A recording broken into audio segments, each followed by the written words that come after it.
Bonjour.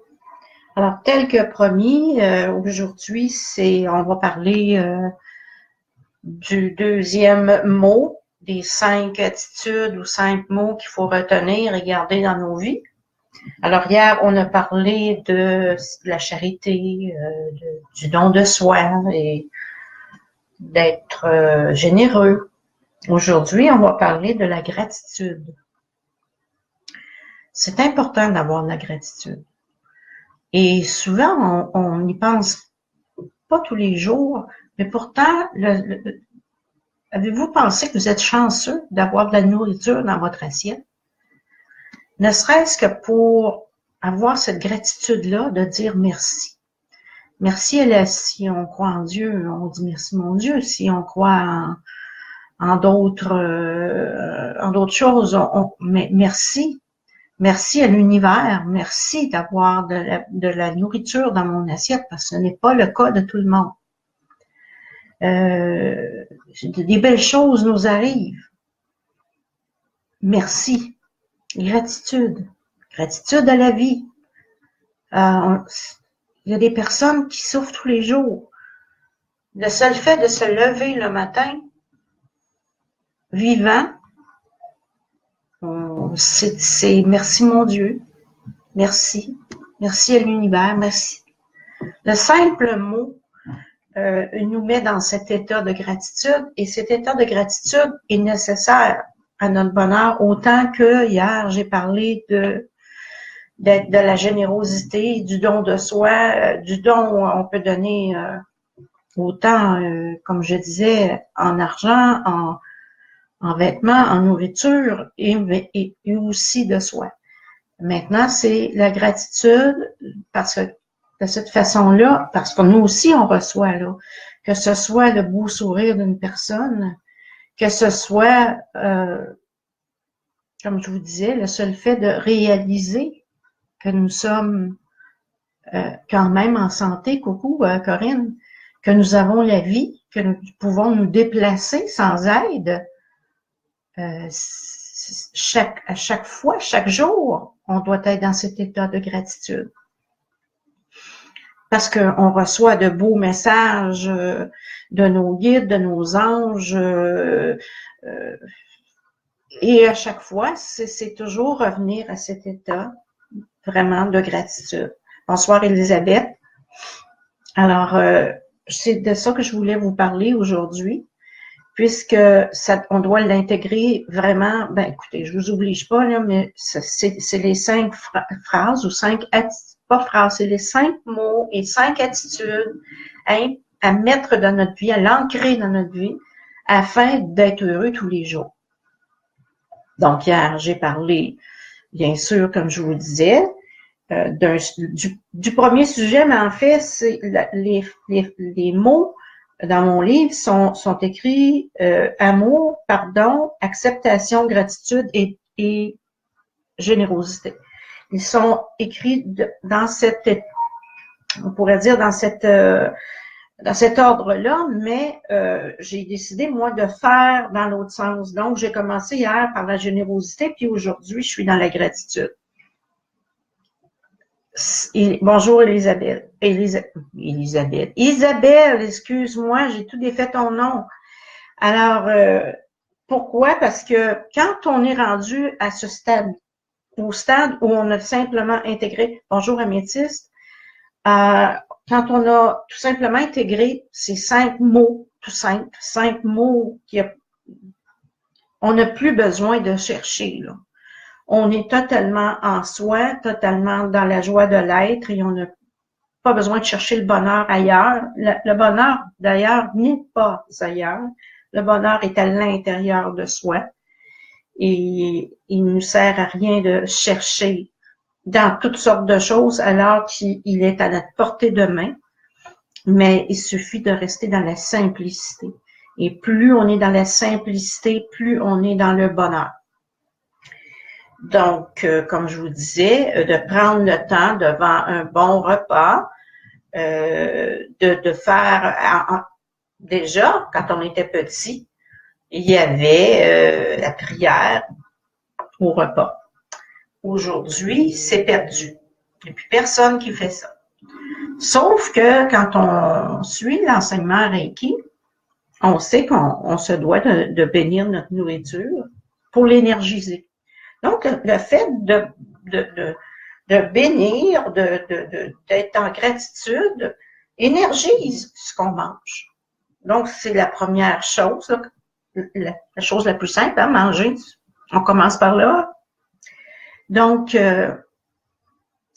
c'est d'énergiser notre eau, peu importe, là, que ce soit de l'eau, de la nourriture, c'est toujours bien de prendre le temps d'avoir cet état-là, de se compter, bonjour Nanou, bonjour Nicole, de se compter chanceux. J'ai déjà parlé à quelqu'un, moi, qui vient d'un pays d'Amérique du Sud, et puis je voyais faire sa prière avant chaque repas, et il embrassait sa croix. Alors, je lui ai demandé, c'est important pour toi de bénir ton repas.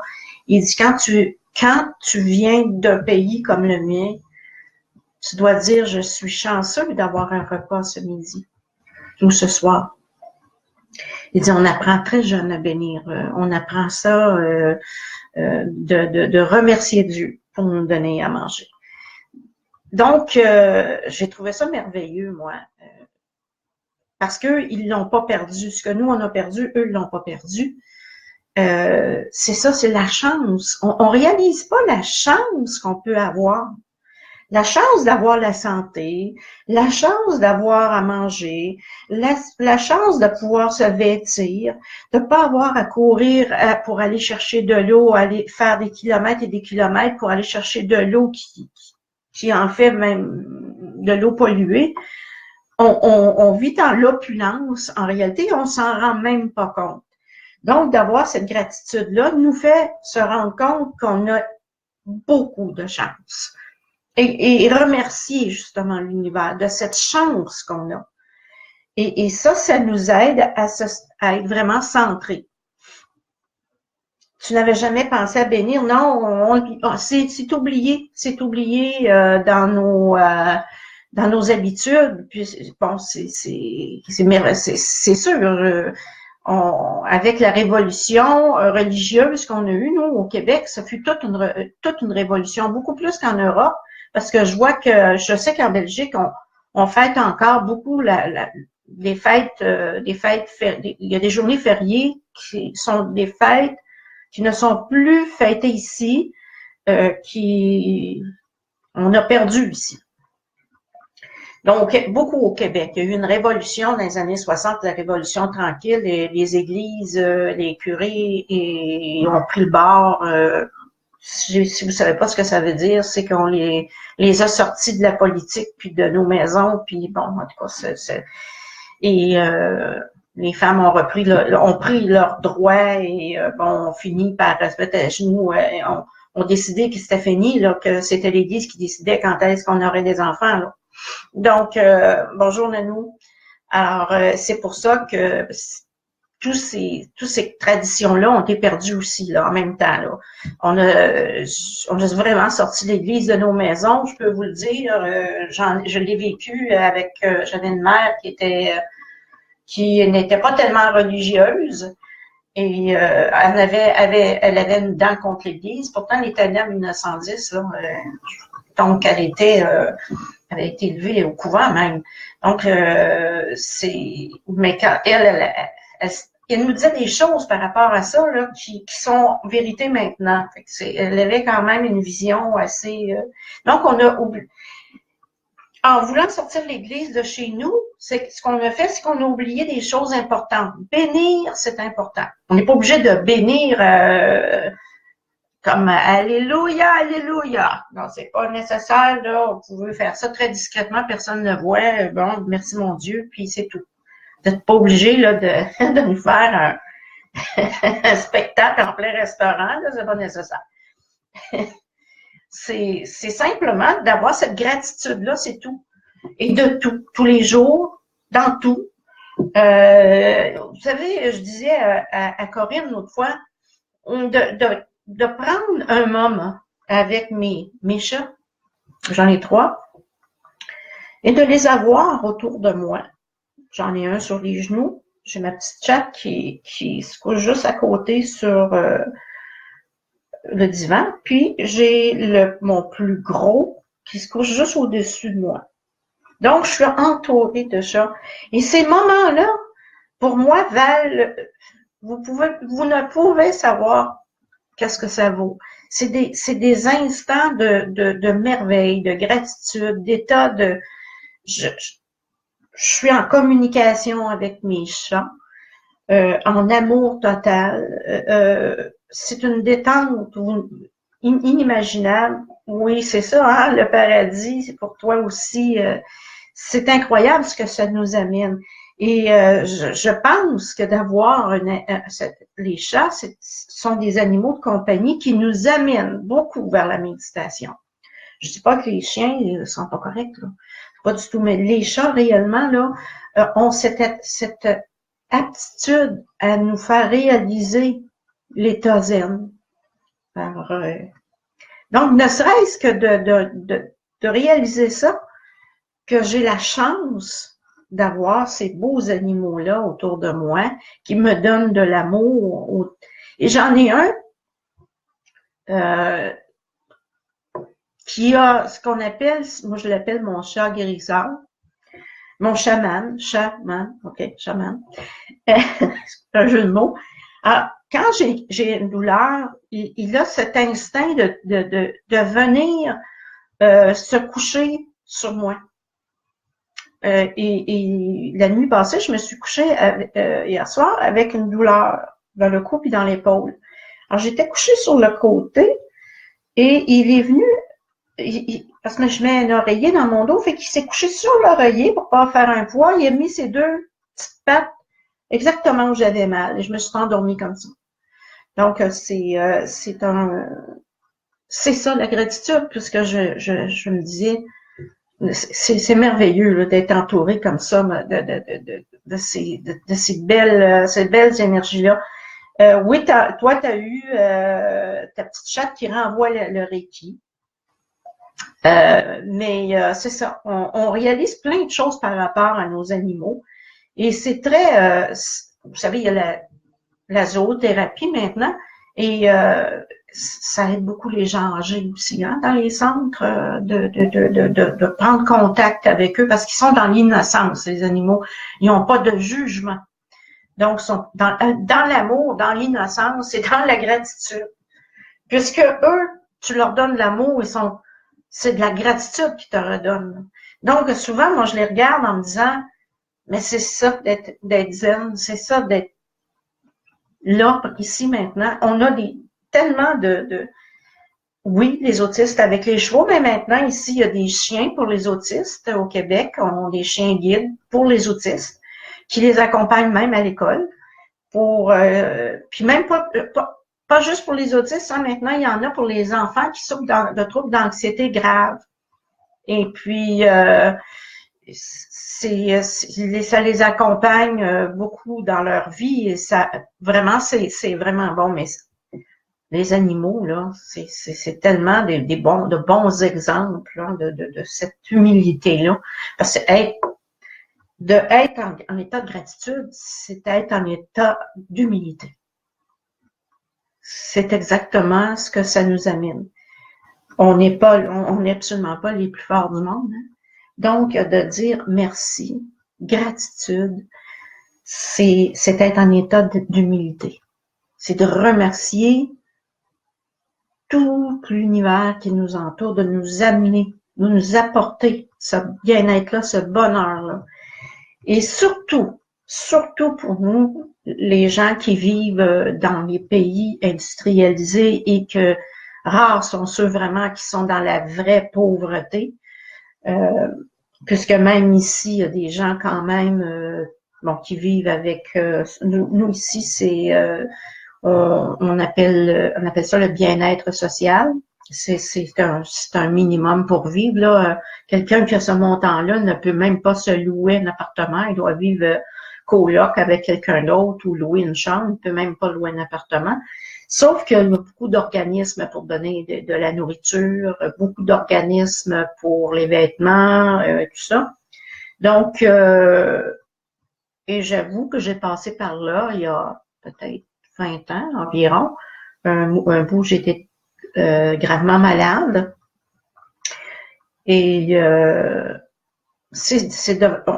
j'étais quand même, je n'étais pas malheureuse dans cet état-là, puisque bon, j'étais entourée d'aide dans le fond, j'avais l'église tout près, puis donc j'ai jamais manqué de nourriture, puisque il y a toute cette aide-là ici au Québec. Je ne sais pas pour vous dans les autres pays là, mais ici on a vraiment beaucoup d'organismes. Mais quand on reçoit, je sais parfois on est dans le besoin, puis on a tellement besoin que quand on reçoit, on oublie de dire merci. Et il faut pas oublier de dire merci, c'est sûr. Dans n'importe quelle situation, que ce soit qu'on vous donne un repas ou qu'on vous donne 5 minutes d'attention ou peu importe, toujours la gratitude. Et cet état d'être-là doit être tous les jours de votre vie. Donc, comme je vous le répétais au début, on parlait de charité, de générosité. Aujourd'hui, on parle de gratitude. Demain, on va parler d'acceptation. Le mot le plus compliqué à vivre, c'est bien l'acceptation. Dans l'acceptation, il y a le lâcher prise. Et quand on va en parler demain, on va en parler longtemps. Le pardon aussi, il y a le lâcher prise. Donc, on va en parler aussi longtemps. Et pour finir, je vais finir avec l'amour. Puisque j'en avais déjà parlé avant, mais là, je vais aller plus en profondeur. Donc, comme je vous dis, pensez à dire merci tous les jours. Oui, c'est un joli programme. Demain, l'acceptation, là, on va travailler ça, même avec une petite histoire sur l'acceptation. Et on va élaborer sur le sujet. Parce que ce n'est pas simple pour tout le monde d'être dans l'acceptation. Vraiment pas simple. Donc, mais tant qu'on n'a pas atteint, intégré toutes ces attitudes-là dans notre vie, on ne saurait être heureux. On voudrait, mais on ne peut pas, puisqu'on est bloqué dans une de ces attitudes-là. Et la plupart des gens sont bloqués dans l'acceptation et le pardon. Ça, c'est l'endroit où je vois le plus de gens qui sont bloqués. Donc, c'est pour ça qu'on va beaucoup élaborer sur ces deux sujets-là, puisque, bon, la plupart des gens sont incapables de les passer, ces deux-là, et je peux vous le dire, puisque, bon, j'en connais quand même plusieurs avec qui je travaille, et l'acceptation, croyez-moi, c'est pas facile. Et quand on est rendu là, on est libéré. Là. Quand on est arrivé à accepter les situations ou une situation sur laquelle on était bloqué, on respire. On vient de dégager complètement le chakra du cœur. On respire. On se libère. Et c'est là qu'on vit vraiment. Là. Je peux vous dire qu'à partir de cette étape-là, on vit le moment présent, on vit vraiment. Mais ce n'est pas facile. Oh que oui, ça soulage, hein, Corinne? Alors, ce n'est pas facile. C'est pour moi, là, je n'ai absolument pas honte de le dire, ce fut l'étape la plus difficile de ma vie. J'ai passé par l'amour inconditionnel, ça va, le pardon, ça va, j'ai pardonné, tout allait bien, bon, l'état de gratitude, la générosité, tout était acquis. Mais l'acceptation, ça a été mon blocage le pire. Et il a été difficile à passer. Maintenant que c'est passé, ben, c'est sûr que je me sens bien tous les jours. Je me lève avec un état de liberté et je me couche avec le même état de liberté. Mais c'est sûr que c'est loin d'être facile, là. Je vous parle pas de quelque chose qu'on peut faire comme ça, là. Ne serait-ce que d'accepter la mort de quelqu'un, c'est quelque chose, hein? Accepter que quelqu'un nous quitte. Oui, on se libère quand on accepte. C'est ça, c'est une libération. Puis, comme je disais, c'est l'endroit où on bloque le plus. On peut avoir pardonné, mais on n'a pas accepté. On est encore bloqué, là. Donc, on peut pardonner, dire je te pardonne. Mais accepter, c'est plus difficile. Donc, c'est comme je vous dis, accepter les choses comme elles sont n'est pas facile.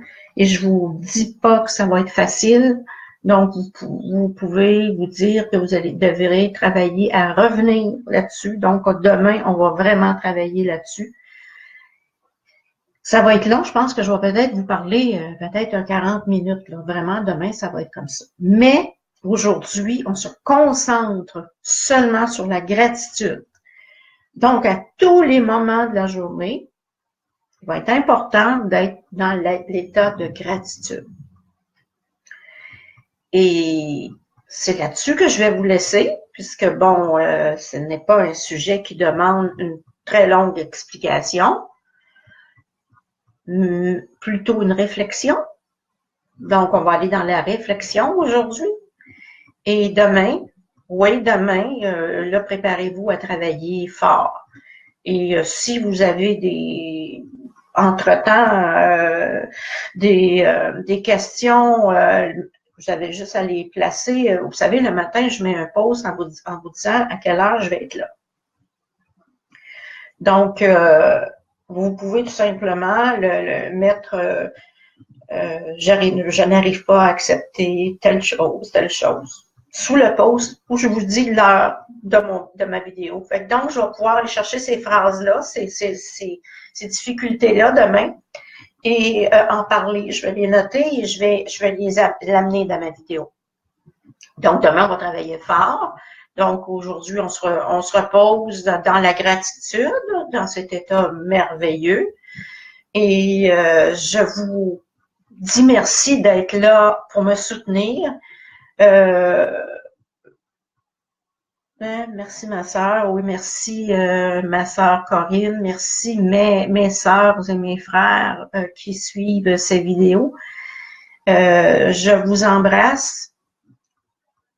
Namasté. On se revoit demain.